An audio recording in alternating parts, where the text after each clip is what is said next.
Hello guys, இன்னைக்கு angel next door spoil me rotten season 2 episode 4 தான் பார்க்க போகிறோம். ஸோ மறக்காம ஒரே ஒரு லைக்கை போட்டுங்க, ஏன்னா அப்பதான் இன்னமும் நிறைய பேருக்கு ரெக்கமெண்ட் ஆகும், தொடர்ந்து வீடியோஸை போட முடியும். சரி வாங்க, நம்ம டைம் மிஸ் பண்ணாம எப்பிக்குள்ள போகலாம். எப்பிக்கோட ஆரம்பத்திலேயே அங்க ஷீனா நல்லா நம்ம ஹீரோவோட கையில தூங்கிட்டான். அங்க நம்ம ஹீரோவும் யோசிக்கிறான், இந்த நைட்டு அப்படியே இவ தூங்கிட்டான்னு நினைக்கிறேன், உங்க கையவும் நகர்த்த முடியல. இந்த டைம்ல உங்க அப்பாவும் வர, ஷீனா நீ வந்து எழுந்துட்டியா? நம்ம ஹீரோவும் வாய்ஸ் கொடுக்க உடனே அவங்க அப்பா உள்ள வராரு. உள்ள வரும்போது அம்மானையை பார்த்த ஒரு ரொம்ப ஆச்சரியமா வராரு. அங்க அம்மானையும் சிக்னலை கொடுக்க உங்க அப்பாவுக்கு புரியுது, அதனால அவரும் அமைதியா போறாரு. அங்க இப்பயும் அம்மானை யோசிக்கிறான், இதனால அவருக்கு ராங்கான ஐடியா வராம இருந்தா சரி. அங்க இதுக்கப்புறமா அவ எழுதுக்கிறா. ஷீனா எழுந்துக்கும் போதே நம்ம அம்மானை யோசிக்கிறான், இவ என்னதான் அரை தூக்கத்துல இருந்தாலும் இன்னமும் இவ ஸ்டில் ரொம்ப கியூட்டா தான் இருக்கா. அங்க எழுதுக்கும் போதே அவன் கிஸ் பண்ணிக்கினே சொல்றான், நேத்து நைட்டு ரொம்ப வைல்டா போச்சு தெரியுமா, சும்மா சொன்ன பயப்படாத, நம்ம கிஸ் பண்ணோம், ஆனா காலையிலேயே இதெல்லாம் ரொம்ப ஓவரா இருக்கு. ஆமா என்ன, நீ நல்லா தூங்குனியா? உனக்கு எப்படி ஃபீல் ஆகுது? கூட தூங்கும் போது ரொம்ப நிம்மதியா நான் தூங்கினேன், ரொம்ப ரிலாக்ஸிங்காகவும் இருந்துச்சு. ஏன்னா உன்னோட ஹார்ட் பீட் என்ன ரைஸ் ஆச்சா என்ன? ஆமா இல்லையா பின்ன, உனக்கும் தானே ரைஸ் ஆச்சு, எனக்கு ஸ்டில் இப்பயும் அதே மாதிரி தான் ரைஸ் ஆகுது. உடனே அம்மானையும் கேட்குறான், அப்போனா நம்ம ஏன் தினமும் இதே மாதிரி தூங்கக்கூடாது? இல்லை அப்படி வேணாம், எப்பயாச்சும், அதாவது வாரத்துக்கு ஒரு வாட்டியே அந்த மாதிரி நம்ம இப்படி பண்ணலாம். ஷீனா உண்மையிலேயே சீரியஸாவா நீ சொல்ற? நம்ம கப்பலா இருக்கும் அது ஓகே தான், ஆனா தினமும் அப்படி தூங்குது அது நல்லதா படும் அப்படின்னு எனக்கு தெரியல. ஷீனா நீ சொல்லும் போது எனக்கு புரியுது, அது ஏன்னா தினமும் நம்ம தூங்கும் போது வேற விதமா ஏதாச்சும் நடக்கும் அப்படின்னு நீ பயப்படுறியா? அட நீ நினைக்கிற மாதிரி நான் ஒன்றும் அப்படியெல்லாம் சொல்ல வரல. உண்மையை சொன்னா உன் கூட இருக்கும் போதும் உன் கூட டைம் ஸ்பெண்ட் பண்ணும் போதும் எனக்கு ரொம்ப ஹாப்பியா இருக்கும். உன் கூட இன்னமும் டைம் ஸ்பெண்ட் பண்ணும் தான் எனக்கு ரொம்ப ஆசையாகவும் இருக்கும். அதே தான் ஷீனா, எனக்கும் கூட இருக்குதுன்னா அவ்வளோ பிடிக்கும். இதனால கண்டிப்பா நீ சொல்ற மாதிரியே நம்ம எப்பயாச்சும் அதே மாதிரி பண்ணலாம். அங்க எழுந்துக்கும் போது ஷீனாவும் கிஸ் கொடுக்க நம்மளால ரொம்ப ஆச்சரியமாகறான். என்ன ரீசெண்டா நீ ரொம்ப என்ன டீஸ் பண்ணிக்கினே இருக்க, உன்னால ஒண்டிதான் இப்படி பண்ண முடியும்னு யோசிக்கிறியா? என்னாலேயே முடியும். இதுக்கப்புறம் அங்க ஒன்னா சாப்பிடும் போது அங்க ஹீரோவோட அம்மாவும் கேக்குறாங்க, அம்மா என்ன ஆச்சு, நேத்து நீங்க வெளியில போயிட்டு வந்ததுக்கு அப்புறமா என்னன்னு தெரியல, நீ ரொம்ப வித்தியாசமா இருக்க, என்ன ஆச்சு? நீ அப்பாவும் அங்க சொல்றாரு, ஆமா பேரண்ட்ஸை நீ குறைச்சி எடை போட வேணாம், ஏன்னா எல்லாமே எங்களுக்கு தெரியும். ஆக்சுவலா அது என்ன ஆச்சுன்னா, ரீசெண்டா நடந்து போகும்போது நாங்க டோஜோ மீட் பண்ணோம், நானும் டோஜோ கொஞ்சம் வார்த்தைகளை பரிமாறினோம். அப்படியா? அப்பனா நீ அந்த விஷயத்த ஹேண்டில் பண்ணிருப்பேன்னு நினைக்கிறேன். ஹேண்டில் பண்றதை விட அந்த விஷயத்த மொத்தமா முச்சிட்டேன் அப்படின்னு சொல்லலாம். இதுக்கு மேலேயும் அவனால பிரச்சனை வராது. இது கேட்கும் போது எனக்கு ரொம்ப சந்தோஷமா இருக்கு கண்ணா, ஏன்னா நீ உண்மையிலேயே க்ரோ ஆகுற, இது உண்மையிலேயே நல்ல விஷயம் தான். உடனே அம்மாவும் அங்க சொல்றாங்க, அந்த டோஜோ அந்த பையன் இன்னமும் மாறலையா? அப்படியே தான் இருக்கான். அட அம்மா, அவனை பத்தி கண்டுக்க வேணாம், அவனை பத்தி நான் அந்த அளவுக்குலாம் கண்டுக்கல, அதனால அவனை அப்படியே விட்டுருங்க. புரியுதுரா புரியுது, அதாவது லவ் தான் உன்னை இந்த அளவுக்கு ஸ்ட்ராங் ஆக்குது அதானே? அப்படின்னு சொல்ல முடியாது, சொல்லு அப்படின்னு சொல்லலாம். அப்பனா உண்மையிலேயே இது நல்ல விஷயம் தான், ஏன்னா எனக்கு எப்படி உங்க அம்மா இருக்காங்களோ அதே மாதிரி உனக்கு ஷீனா இருக்கா. அங்க ஹீரோவோட அம்மாக்கும் அவ்வளோ சந்தோஷம். அம்மாவும் சொல்றாங்க, அம்மானே எப்பயுமே அவளுக்கு ஹெல்ப் ஆகுது என்ன? ஆமா ஷீனா, அவன் ஹெல்ப்பா தானே இருக்கான், உண்மையை சொன்னா அவன் எப்பயுமே சப்போர்ட்டிவா இருக்கான், அதே மாதிரி தொடர்ந்து நிறைய விஷயத்துல அவன் உதவியெல்லாம் எனக்கு பண்ணிருக்கான். அம்மானேவா எனக்கு நல்லாவே தெரியும், அதனால நீங்க அப்படியெல்லாம் சொல்ல வேணாம். ஏன் இப்போ இவங்க பேசுற இந்த டைம்லயும் கையை பிடிச்சிருந்தா இருப்பாங்க, அந்த அளவுக்கு இவங்க லவ் பேர்ட்ஸா இருக்காங்க. இதை பார்க்கும் போது அம்மாக்கும் அங்க அவ்வளோ சந்தோஷமா இருக்கும். என் பையனுக்கு இப்படி ஒரு காதலியா? நான் வேற ஒர்க்குக்கு போகணும், இல்லைன்னா அவங்க கூட ஜாலியா இருந்திருப்பேன். அட அம்மா, நீங்க தயவு செஞ்சு இப்போதைக்கு ஒர்க்குக்கு போறீங்களா? ஆமா இந்த டைம்ல நீ மேக் அவுட் பண்ணலான்னு இருக்கியோ? போங்கம்மா, நீங்க வேற. மேக் அவுட் அப்படின்னு ஒரு வார்த்தையை கேட்டோன்னே ஷீனாவும் அதை பத்தி கேக்குறா. மேக் அவுட்டா? உங்க அம்மா எதை மீன் பண்ணி அப்படி சொன்னாங்க? மேக் அவுட்னா கிஸ் அந்த மாதிரி விஷயம்லாம். கிஸ் அந்த மாதிரி விஷயமா? எனக்கு புரியல. உண்மையா சொன்னா எனக்கே அதுக்கான மீனிங் அங்க தெரியாது. கிஸ்ஸுக்கு மேலேயும் அப்படின்னு சொன்னா இதுக்கப்புறம் நம்ம என்ன பண்ணுவோம், அது வேற என்ன, அதாவது நம்ம கட்டி பிடிக்கிறது, ஒன்னா இருக்கிறது, இந்த மாதிரி. அட சடனா நீ எதுக்கு அப்படி பண்ண? என்ன ஆச்சு ஷீனா, உனக்கு இது பிடிக்கலையா? இல்ல அப்படி இல்ல, சடனா பண்ணாத, இதெல்லாம் நம்மால வேற காதுல ஊதி விடுவானா, அந்த இடத்துல அவளுக்கு ஒரு மாதிரி ஆகும். அம்மா நீ எதுக்காக நீ இப்படி பண்ணிருக்க?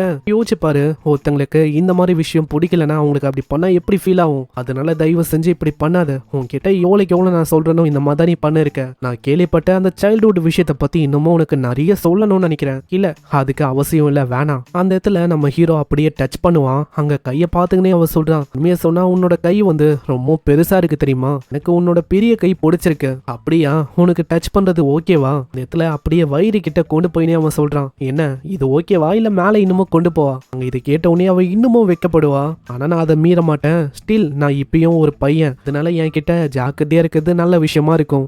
மக்களே ஒரே ஒரு நிமிஷம் வாங்க, நான் இப்பயே குத்துறேன். அனிமே இதுக்கு மேலேயும் 16 வயசுக்கு கீழே இருக்கிறவங்க பார்க்குற மாதிரி இல்லை. அதனால யாராச்சும் 16 வயசுக்கு கீழே பார்த்தீங்கன்னா தயவு செஞ்சு பார்க்க வேணாம். ஏன்னா இதுக்கு மேலே இது வேற மாதிரி போகுது. ஹெட்செட் போடலன்னா ஹெட்செட் போட்டு பாருங்க, பெட்டரான எக்ஸ்பீரியன்ஸ் கிடைக்கும். அதே மாதிரி தனியாக பார்க்குறது இன்னமும் நல்லா இருக்கும்.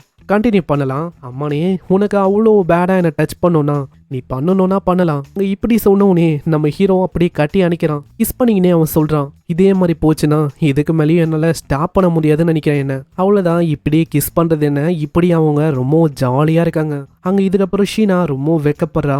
அந்த இடத்துல அம்மானேயோட அம்மா வந்துட்டு, ஆமா என்ன ஆச்சு ஷீனா, ரொம்ப பிளஷ் ஆகுற, ஏதாச்சும் ஆச்சா என்ன? அங்க எதுவுமே அவ சொல்லல. அம்மானே பார்த்து அவங்க கேக்குறாங்க, என்ன ஆச்சா அம்மானே, ஏதாச்சும் பண்ணியா என்ன? இல்லம்மா நான் கையை விட வைக்கல, ஆனா மேக் அவுட் ஏதாச்சும் பண்ணியா என்ன? நாங்க 2 பேரும் புடலிங்க அதுதான் பண்ணோம், வேற எதுவும் இல்ல. சிம்பாலிக்கா ஆளு என்ன சொல்ல வரானா, நாங்க ஒன்னா டைம் ஸ்பெண்ட் பண்ணோம் அப்படின்னு அவன் சொல்றான். இதெல்லாம் சரியல, இந்த இடத்துல நானும் அவளை கட்டி அணைக்கலாம் அப்படின்னு ஆசைப்பட்டேன். ஷீனா எனக்கு ஒண்டிதான், எப்பயுமே எனக்கு தான். உங்க உடனே அம்மாவும் சொல்றாங்க, ஆமா இங்க இருக்கா, அதே மாதிரி நம்ம ஃபேமிலியா எதுவுமே இது வரைக்கும் பண்ணல. அதனால நெக்ஸ்ட் டே ஆஃப்ல நம்ம எல்லாருமே ஃபேமிலியா எங்கேயாச்சும் போகலாமா? அதுக்கு எல்லாருமே ஒத்துக்கிறாங்க. இதுக்கப்புறம் அவங்க ஜோனு மழை பெய்யும், நம்மளும் ஏகப்பட்ட விஷயங்களா வாங்கிட்டு வரான். ஷீனா கிட்ட பொருளை கொடுக்குறான். நம்ம ஹீரோ நனைஞ்சிருக்கும் போது அவ பயங்கரமா வெக்கப்படுறான். என்ன அவன் சொல்றான், பாத்துக்கு தண்ணி எல்லாமே ரெடியா இருக்கு, போயிட்டு நீங்க குளிங்க. வந்து கிரீட் பண்றது, வீட்டுக்கு வந்தோடனே பாத் ரெடியா இருக்குன்னு சொல்றது, இதெல்லாம் உண்மையிலேயே ரொம்ப நல்லா இருக்கு தெரியும். குளிச்சக்கப்புறம் நம்ம ஹீரோவோட முடிய அவ ட்ரை பண்ணிருக்கா. அம்மானே உண்மையை சொன்னா உன்னோட முடிய பார்த்தா எனக்கு பொறாமையா இருக்கு. எஃபோர்ட்டே போடாம அந்த அளவுக்கு ரொம்ப சில்கியாவும் செம்மையாவும் இருக்கு. அட அப்படியெல்லாம் சொல்லாத ஷீனா, ஏன்னா உன்னோட முடியும் சூப்பர் சில்கியா இருக்கு. உன்னோட எஃபோர்ட்டும் தான் அதுக்கு ஒரு காரணமா இருக்கு.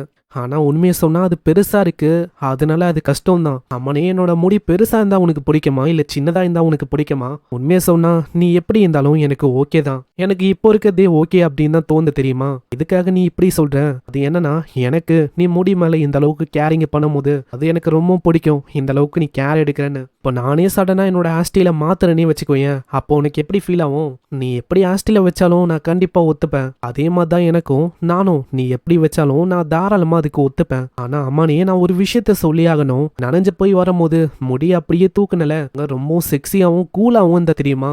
நான் திரும்பவும் என்ன அந்த மாதிரி பண்ணணுமா? இல்ல அப்படி பண்ணாத. இவளை என்ன சொல்றது, ஏன்னா அசால்ட்டாவே இவளை ப்ரோவோக் பண்ணிடலாம். இதுக்கப்புறம் அவங்க ஷாப்பிங்க்கு வராங்க. அந்த இடத்துல நிறையவே ட்ரெஸ் எல்லாம் அவங்க பாக்குறாங்க. 2 ட்ரெஸ் இருக்குமா? அம்மனை கிட்ட வந்துட்டு இதுல எதுக்கண்ணா உனக்கு பிடிச்சிருக்கு? அம்மனைக்கு எது ஓகேவோ அதுவே ஓகே தான் எனக்கும். ஆனா உன்னோட ப்ரிஃபரன்ஸ் எனக்கு வேணும், நீ எதை தேர்ந்தெடுப்ப?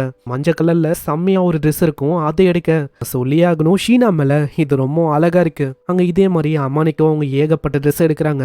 அட எல்லா ட்ரெஸ்ஸும் சும்மா அருமையா இருக்கு. அங்க இதே மாதிரி ஒன்னா இருக்கும் போது நம்ம ஹீரோ ஒரு ட்ரெஸ்ஸை பத்தி கேட்கிறான். இதுக்கு முன்னாடி இவங்க டேட்டிங்ல இருக்கும் போது ஒரு ட்ரெஸ்ஸை நம்ம ஷீனா வாங்கியிருப்பா. ட்ரெஸ்ஸை இது வரைக்கும் போடல. என்ன விஷயம்னு கேட்கும் போது இப்போதான் அங்க தெரியுது.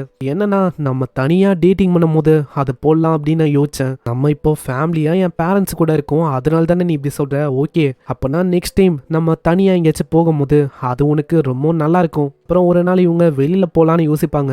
அன்னைக்கு ஜோன்னு மழை பெய்யுது. அங்க பாவம் இதனால ஷீனாவோட பிளானே நாசமாயிடுச்சு. நான் உண்மையை சொன்னா எனக்கு கஷ்டமா இருக்கு, ஏன்னா வெளியில போகலாம் அப்படின்னு நம்ம இந்த நாள்ல யோசிச்சோம். இன்னைக்குன்னு பார்த்து இப்படி ஆயிடுச்சு. ஷீனா அதனால கொஞ்சம் கஷ்டமா இருக்கு, ஏன்னா நம்மளால ஒன்னா வெளியில போக முடியல. இல்ல ஓகே தான் ஆமானே, ஏன்னா நம்ம ஒன்னா இருக்கும்ல, டேட் இல்லையோ நம்ம ஒன்னா இதே மாதிரி இருக்குதே எனக்கு போதும் தான். ஆனா ஒரு விஷயத்துக்கு நான் ஹாப்பியா இருக்கேன், அன்னைக்கு மாதிரி காதுல வந்துட்டு ஊதலையே. அப்பனா என்ன நான் பண்ணவா? இல்ல தயவு செஞ்சு பண்ணாத, இல்லைன்னா நானும் உன்னை வீக் ஆக்குற மாதிரி ஏதாச்சும் ஒரு விஷயத்த கண்டுபிடிக்கிற மாதிரி இருக்கும். நான் இதே மாதிரி போச்சுன்னா என்கிட்ட உன்னை கிரேசி ஆக்குற மாதிரி எந்த விதமான விஷயமும் இருக்காது. அட என்ன சொல்ல இருக்க ஷீனா, ஷீனா உன்னோட லவ்ல நான் எப்பயுமே உனக்காக ரொம்ப கிரேசியா இருக்கேன். அதனால நீ அப்படியெல்லாம் சொல்ல வேணாம், சும்மா வார்த்தைகளுக்காக நீ சொல்லுவ அதானே? இல்ல அப்படியெல்லாம் இல்ல, நீனா எனக்கு அவ்வளோ பிடிக்கும் ஷீனா.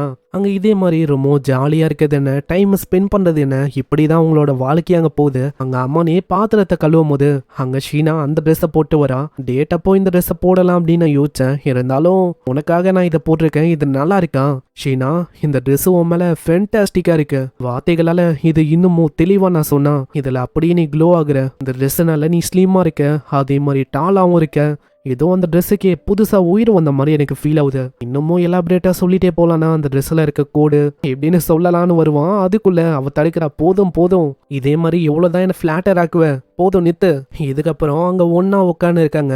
அங்க வந்து நம்ம ஹீரோ சொல்றான், நான் ஒன்னும் நீ நினைக்கிற மாதிரி டச் எல்லாம் பண்ணல. அங்க ஓகேன்னு சொல்லும் போது காதுல அங்க ஊதி விட இதனால அவ கடுப்பாவுறா.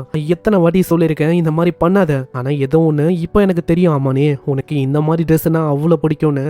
ஆனா உண்மையை சொன்னா இந்த ட்ரெஸ்ஸை இன்னமும் க்ளோஸரா பார்க்கணும் அப்படின்னு எனக்கு ஆசையா இருக்கு. இதை கேட்டோடனே அவன் சைடா போறான். அங்க ஹீரோவும் பாத்துக்கினே சொல்றான், இது செம்மையா இருக்கும் மேல.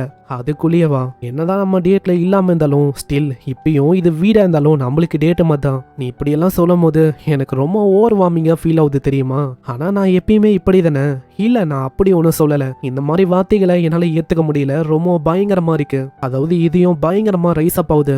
இல்ல உனக்கு ஒண்டிதான் இல்ல எனக்கும் தான். ஆனா ஒரு விஷயம், நம்ம எப்பயுமே இதே மாதிரி டேட்ல இருக்கும் போது ஆக்ட் பண்ணிருக்கோம். ஆமா அதேதான். அங்க ஹீரோ இன்னொரு விஷயத்த பத்தி கேக்குறான். நான் உன்னோட எத்துக்கு வரணும், அங்க ஒரு வாட்டியாச்சும் வந்து பார்க்கணும் அப்படின்னு ஆசைப்படுறேன். அது ஏன், என்ன விஷயம்? எனக்கு அந்த மாதிரி மோட்டிவ்ஸ் எல்லாம் இருக்கு அப்படின்னு யோசிக்க வேணாம். அப்படியெல்லாம் இல்ல, ஜஸ்ட் நான் கியூரியஸா இருக்கேன் அவ்வளவுதான். ஜஸ்ட் பார்க்கணும்னு ஆசைப்படுறேன். ஆனா என் எத்துல பெருசா அந்த அளவுக்கு எதுவும் இல்லையே சொல்லிக்கிற அளவுக்கு. அன்னைக்கு நீ தூங்கும் போது உன்னை கொண்டு போய் நான் விட்டல, அந்த டைம்ல ஒரு போட்டோவை நான் பார்த்தேன். அது யாரோட போட்டோ அப்படின்னு நான் கியூரியஸா இருக்கேன். அப்பனா உனக்கு அந்த போட்டோ பத்தி தெரியுமா? அது கிரீப்பியான விஷயமா இருக்குல்ல. நீ என்ன கிரீப்பியா நினைக்கிறியா? இல்ல என்ன விஷயம்? அது என்னன்னா, அது நீ ஸ்மைல் பண்ற மாதிரி ஒரு போட்டோ தான் அது. எப்பயுமே நீ ஸ்மைல் பண்ணும்போது ரொம்ப அழகா இருக்குமா. இதனால ஷிரிகாவா வச்சு அங்க போட்டோ நான் எடுத்துக்கினேன். அந்த போட்டோ தான் அது டேட்டிங்க்கு முன்னால இருந்தே என் கிட்ட இருக்கு. அதனால நீ என்ன கிரீப்பியா பாக்குறியா? என்ன பார்க்கும் போது உனக்கு வெறுப்பா இருக்கா? இல்ல அப்படியெல்லாம் இல்ல, நான் எதுக்காக உன்னை கிரீப்பியா பார்ப்பேன்? அப்படியெல்லாம் ஒண்ணுமே இல்ல. என்ன வெறுக்கலையே, இப்பதான் எனக்கு ரொம்ப நிம்மதியா இருக்கு. அங்க இப்பதான் புரியுது நம்ம ஹீரோவோட ஃப்ரெண்டு அவங்க தான் இப்படி எல்லாம் பண்ணிருக்காங்கன்னு. இதுக்கப்புறம் அவங்க ஒன்னா கட்டி போச்சுக்கிறாங்க. அங்க கட்டி பிடிக்கும் போது அவளுக்கு ரொம்ப சந்தோஷமா இருக்கு. ஏதோ ஒன்று கட்டி பிடிக்கும் போது நான் உன்னை விடவும் பெருசா இருக்க மாதிரி எனக்கு ஃபீல் ஆகுது. எப்பயுமே நீ ரொம்ப பெருசாவும் டிபெண்டபிளாவும் இருப்ப, அதே மாதிரி இப்போ நான் பெருசா இருக்கேன் தெரியுமா. உண்மையை சொன்னா நீ ரொம்ப டைனியாவும் கைக்கு அடக்கமாவும் இருப்ப. உண்மையிலேயே உனக்காகவே நான் அந்த மாதிரி செய்யப்பட்டிருக்கேனோ என்னவோ தெரியல. ஏதோ நம்ம ரெண்டு பேரும் மேட் ஃபார் ஈச் அதர் மாதிரி இருக்கும். உன் கூட ஒன்னா உன் வீட்டுல இருக்கும் போது எனக்கு ரொம்ப அமைதியா இருக்கு தெரியுமா. ஆனா ஒரு விஷயம், நீ என் கூட இருக்கும் போது நீயும் என் ஃபேமிலியில ஒரு பங்கு அப்படின்னு தான் எனக்கு தோணுது. ஷீனாவும் சொல்றா, இதுல கஷ்டமான விஷயம் என்னன்னா கூடிய சீக்கிரத்துல இந்த இடத்த விட்டு போக போறோம். என்னோட வீடு வந்து உனக்கு ஓகே தானே, நல்லா இருக்குல்ல. நம்ம கண்டிப்பா திரும்பவும் இங்க வரலாம். நியூ இயர் இல்ல நெக்ஸ்ட் சம்மருக்கு கூட நம்ம வரலாம். ஆமா என்ன ஆச்சு, உனக்கு பிடிக்கலையா? இல்ல அப்படி இல்ல, எனக்கு இது பிடிச்சிருக்கு. அப்பனா ஓகே தான். இப்படி இங்க சொல்ல இங்கே இந்த எபிசோடும் முடியுது. சீசன் 2ல இவங்க எத்தனை வாட்டி கிஸ் பண்றாங்கன்னு ஒண்டி என்னங்களேன். நான் ஒரு எபிசோட்லயும் தொடர்ந்து கிஸ் மேல கிஸ்ஸா குத்துக்கினே இருக்காங்க. இதோட ரியலான ஆடியன்ஸ் கமிட்டடா இருக்கிறவங்க நான் கொடுமையை நோட் பண்ணீங்களா? பாக்குற ஒருத்தவங்களும் சிங்கிளா இருக்கும்னு நினைக்கிறேன். சிங்கிளா இருக்கீங்கன்னா ஒரு கமெண்ட்டை போட்டு விடுங்க, பார்க்கலாம் எத்தனை பேர் சிங்கிளா இருக்கீங்கன்னு. சரி ஏதோ ஒன்று, நான் உங்களை நெக்ஸ்ட் எபிசோட்ல சந்திக்கிறேன். நெக்ஸ்ட் எபிசோட டிலே பண்ணாம போட்டுறேன். மறக்காம ஒரு லைக்கை போட்டுருங்க. இந்த எபிசோடு எப்படின்னு மறக்காம கமெண்ட் பண்ணியும் சொல்லுங்க. நான் உங்களை அடுத்த எபிசோட்ல சந்திக்கிறேன். தேங்க்யூ ஃபார் வாட்சிங். சைனரா.